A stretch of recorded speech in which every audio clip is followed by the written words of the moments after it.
At about 9:00 p.m. on March 1, 1932, the kidnapper or kidnappers climbed by ladder into the second-story nursery of the Lindbergh home near Hopewell, New Jersey, abducted the child, and left a ransom note demanding $50,000.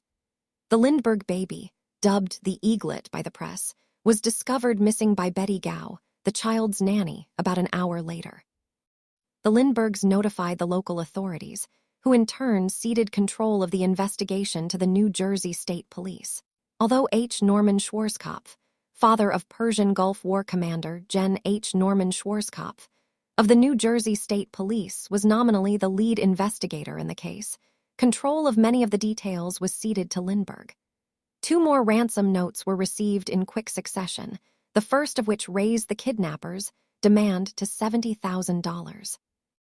After various attempts to contact the kidnappers failed to bear fruit, a retired New York City teacher named John F. Condon placed an advertisement in a Bronx news, the murder investigation.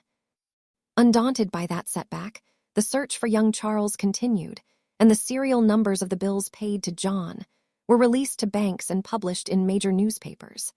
The case took a tragic turn on May 12, when the child's badly decomposed body was found less than 5 miles 8 km from the Lindbergh home.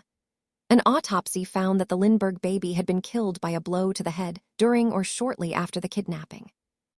The U.S. Bureau of Investigation, now the Federal Bureau of Investigation, the Bureau and the New Jersey State Police initially focused their efforts on Condon and on the Lindbergh household staff, but no concrete leads emerged.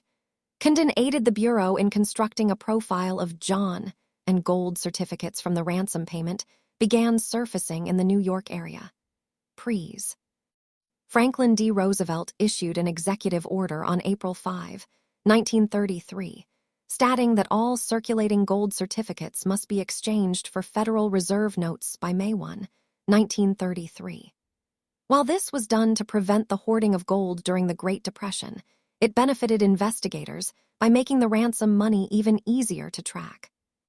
More than a year passed before the case had its major break, though, when a service station attendant in New York City recorded the license plate number of a man who had paid with a $10 gold certificate.